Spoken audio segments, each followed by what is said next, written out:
Hello, welcome to Ray-ality TV. I'm Raymond Bakari. Today I'm joined by Patrick Griffin, who is running for Providence City Council in Ward 14. The current City Councilman, David Salvatore, is term limited, opening up the seat for 2022, and the ward itself contains the neighborhoods of Elmhurst and Wansket. Patrick, how are you today? I'm wonderful, and thank you for the interview today. I enjoy your show watching it. It's very good. Thank you for tuning into those episodes, and it's great to have you on. My Thank first you. question, it's a general one. Why do you want to be Ward 14's next city councilor? Well, the reason I'm very excited about wanting to be the next councilman in the Ward 14, I came over from Ireland in 1984 and worked in construction, and then eventually came to Providence, where I opened Patrick's Pub 30 years ago. And shortly afterwards, I realized there was no parade, and I started the parade. And this year, we will be 30 years with the St. Patrick's Day Parade. I went on to work in the city council, and I worked for Providence Community Action. And when I worked in the city, I worked for code enforcement, and I worked in the city council office.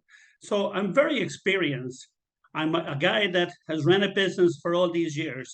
I know what small businesses are all about. I know how hard it is to run a small business. I know how to make the dollars work. I also know that, particularly after the COVID, small business are after taking a big hit. I see it in my neighborhood. A lot of small businesses have closed down for one reason or another.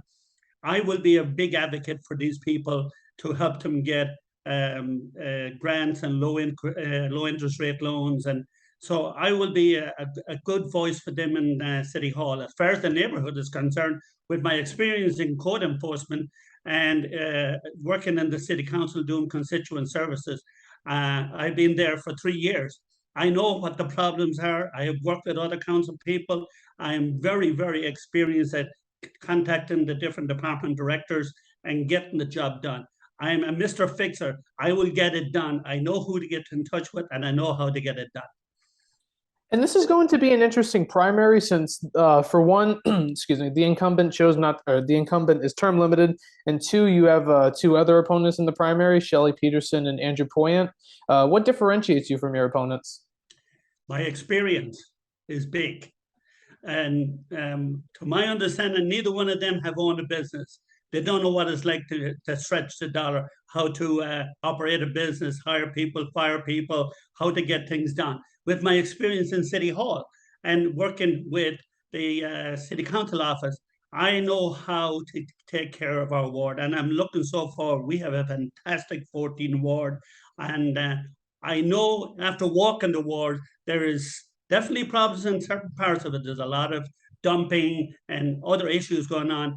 And I will use my days in code enforcement to bring these people to court. And I'll use my experience from knowing who to talk to in the Public Works Department. And so I'm looking very confident. And I think I'm way ahead of the game with these other two people. They have a whole different idea of what it is like to be the city council of the 14 ward. Plus, I get it with people. When I walk the streets, they want streets fixed. They want sidewalks fixed. They want potholes fixed. They want their trees cut. They want their catch basins cleaned down on a regular basis. They want their streets swept. We pay enough dollars in the city of Providence. And the only problem is only about a third of us are paying all the taxes. And we should be getting really good service for our dollars. You had mentioned in both of those answers that you are a business owner owning Patrick's Pub on Smith Street, which has been around since 1992. So I would assume, as a business owner yourself, helping and/or advocating for small businesses in the city will be something you plan to do. What kind of actions would you try to take as a city councilor to help our small businesses?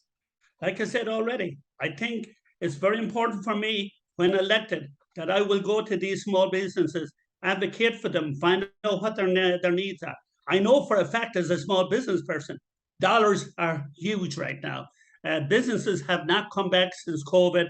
People are hurting. They're barely getting by, and they're doing their best to try and keep these doors open. I would be going after grants, low interest rate money, ARPA money, anything that will help them to do that. I will help them improve storefronts on their properties. I will try and get them some dollars into it so they can operate and keep going until they try and get things up and running.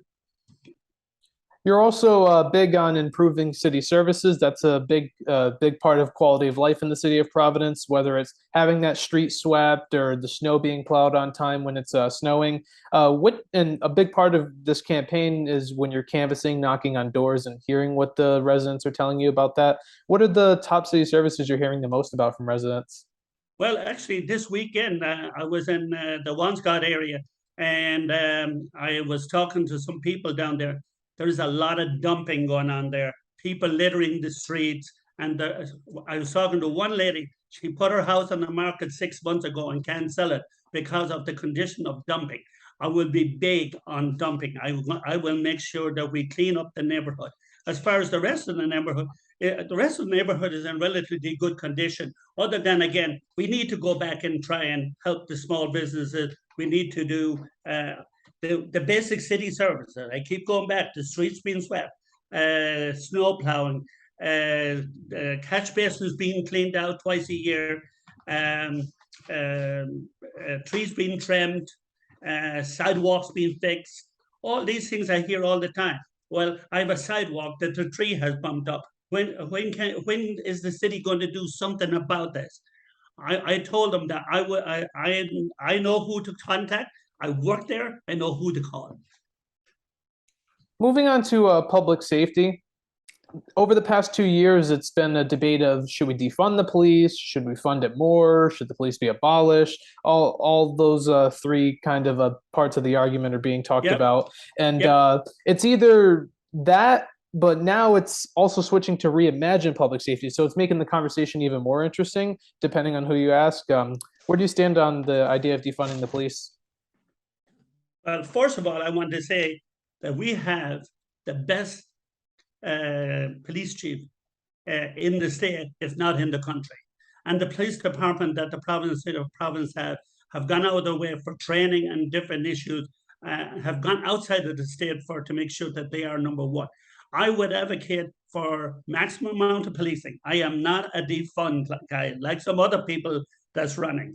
I will not defund the police. I will try and bring the numbers up somewhere between 450 and 500 people. I will put community policing on the street. That's a big part of what I want to do. I want the cops on the streets in the neighborhood, talking to everybody, going into businesses, sitting down with them. What sort of issues have they seen? Have they seen robberies? Have they seen cars being broken into or whatever? And I know, talking to my neighbors, they're so fed up of people breaking into cars, going into people's houses. They walk in and they try the windows. They see if the windows are open and go in there. You have these catalytic converters being stolen of cars. They are so fed up at this stuff. And the only way you're going to do this is put more police on the ground, put boots on the ground, get the cops into the neighborhood, get them walking, get them on the horses, get them on bike, and start going out into the neighborhood and talking to the people. The people will tell them exactly what's wrong. You'll get young kids that'll rat out other young kids because they don't want it either, I'm sure. So I'm a very big proponent of public safety. And I also know that we need counselors and all that. We hear that side of it. I do believe that the police shouldn't be counselors. And I do believe that if where it's necessary, we need to hire more counselors. I'm 100% behind that. But the police officers' job are on the street fighting crime, and I will give Hugh Clements all the help we can get because I know he's one of the best at the job. Looking at that part of the answer where you talked about hiring the social workers if we end up needing them, the money is going to have to come from somewhere. Either the pie has to be expanded or some money has to be reallocated from another area. What method would you support in terms of getting the money to hire those social workers? I would just bring it out. I would take it out of the general fund or add extra money from the budget. But in a lot of these cases, the police department are able to go out to some of these nonprofits and different groups, and they can get these counselors in and work with the police. I think it's very important that we work as a community together and solve any of these problems. The police belong on the streets, and that's my thinking. You also favor hiring a permanent fire chief. Currently, for those watching, Commissioner of Public Safety Stephen Perry has been doing that job. Mayor Lorza doesn't seem to be convinced that we need a new fire chief, and it's been years, I believe, since we've had a permanent one. Can you explain for those watching why you believe it's important to have a permanent fire chief? Well, it's like any department. You need a director. And Hugh Clemens is a great director of the Providence Police. I think it's very unfair that we have to put the commissioner as acting chief of the fire department. There's some great gentlemen in the fire department are very, very capable of running the fire department. It's like Hugh Clemens. Hugh Clemens came up from the bottom. He was an officer. He came up the different ranks, and he is as chief. He is a police officer's chief. He knows what it's about. The fire department deserves the same. There's several good guys on that department, or ladies, that came up through the ranks on the fire department, and they should be deserving of getting the fire chief that they should get. Before we move on from public safety, another recent topic that's been big in Providence politics is the 25 license plate reading cameras that are going to be put up throughout the city. Critics are citing privacy concerns as well as how these are being put up. The council really didn't get much input on it, although it's a pilot program being funded from a different company, so it's not taxpayer dollars, but they're still upset about how it was done. What are your thoughts on these cameras being put up? My thing is this. We can't have enough eyes on crime. I have cameras put up. I never had cameras in my life. I have cameras now inside my house, and I have cameras outside my house. I think it's the way of the future. I don't think there's any way around it. I understand some people's privacy have that concern. Let's put it that way. But if we have someone that takes off from a crime and he heads down Providence, the main street in Providence, there's nothing wrong with having a camera there that'll take a picture of that plate that's fleeing from a crime.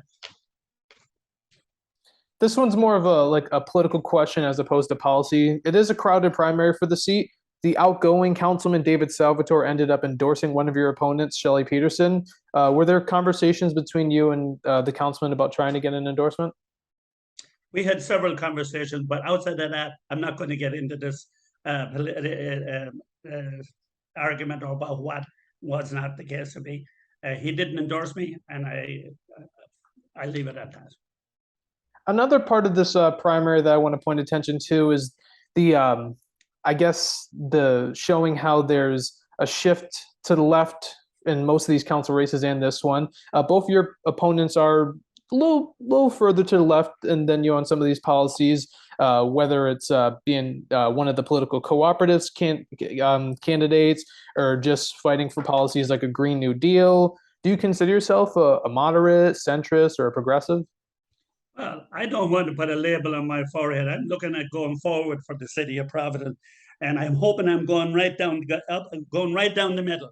I definitely don't support the left narrative of defunding police and going with all these narratives that they talk about. I'm about providing good city services for the 14th ward, and I will work 24/7 to make sure that happens. I'll be on the plow with the plow guys when they're plowing. I'm going to make sure the streets are going to get done. I'm going to make sure I get all the funds into the 14th ward. I'll be helping all the small businesses. I'll be helping all my neighbors. I'll be picking up trash. I'll be going after these people that dump in our neighborhoods. We'll put police on there. We'll get their license plates, and we'll take them into court and find them. These next couple I have are shorter form questions I'm asking every city council candidate that I've had on so far. Do you have a certain committee you would like to be on if elected? Have I what? Do you have a certain committee that you would like to be on if elected? Yeah, yes, I was thinking about that question. I think I would like to go on public works, seeing that most of the work that I would like to do for the 14th ward is public works related. But quite honestly, I'm focused on trying to get elected, and I hope the 14th ward elects me. But yeah, I would say if I'm asked that question and I'm given the opportunity, yes, I think I'd like to work on public works. Which of the mayoral candidates do you plan to support next month? Well, let's put it this way. I think they're all good candidates to appoint. having talked with Brett Smiley, a lot of his ideas or his ideas for the city of Providence, very similar to mine. He's very big on constituent services and on crime and all that. So I'm leaning towards Brett Smiley. And this one would be one of your first decisions as a city councilor. Is there anybody in mind that you would back for a council president? Well, my thing is right now, you have about a half a dozen people running for city council. And I don't have many more. There's at least 2 or 3 more that's in races trying to get elected. So it would be it wouldn't be very presumptuous of me to go say that I'm going to back someone. That person might not even get elected, or I might have a change of heart with the people that are coming in, that are running. So my answer would be, let's get the election done. Let's see who we have, and then I will support what I think is the best person to be the council president. My final question, it's a non-political topic to take a step away from the political issues. In your opinion, what do you think Rhode Island is best known for? Well, as an Irish immigrant that has come over here and lived in Mass and then moved to Rhode Island, I have a lot of, I'm sure my opponents or my other council people haven't said this to you. I love coffee milk. You won't get that somewhere else. I love my cold pizza when I'm out on a barbecue. I love going down to Newport, visiting the mansions. I think the history and everything about the mansions is fantastic. I love Brown University. It's a fantastic school that's known throughout the country. President Clinton put his daughter's school there. I love Providence College because my daughter went to school there, and some of my countrymates from Ireland come over on athletic scholarships to Providence College and have ran out of there. And even in Ireland, Providence College is very well known. I love Federal Hill. I love the restaurants up there. Even though I'm Irish, I do like to go to a good Italian restaurant, and we have a lot of them on the hill, and it's a fantastic spot. We have a great coastline. I love the beaches. I love the coastlines and everything like that. And last but not least, I love waterfire. We bring people in from all over the neighboring states, and it brings a lot of tax dollars into the city of Providence. It helps small business as well as large, and it puts money in the city budget. It sure does. Waterfire is iconic, and all the other things you mentioned too, like the mansions in Newport, coffee milk. I actually had it for the first time not too long ago. Very delicious, and the pizza strips too. You can't forget that. And also the restaurants is on Fed Hill. I'm half Italian, so it hits close to home. Yeah, it's fantastic. I love living in Rhode Island, and plus, it's a perfect spot in the country to be in. Because if you want to go north skiing in the winter, you're not that distance away from it. You want to go to the beaches, you can do it. You want to get on the train and go to New York, you don't have far to go. I love Rhode Island. Exactly, and it's the most perfect spot geographically in the country. Patrick, thank you so much for coming on the show. It's been an absolute pleasure of mine to have you on. Thank you very much. I enjoyed speaking with you. And thank you for watching this episode of Ray-ality TV. If you want to see future episodes as soon as they're posted on this channel, please click the subscribe button down below and the post notification bell icon to the right of it. I'm Raymond Bakari. I'll see you on the next episode.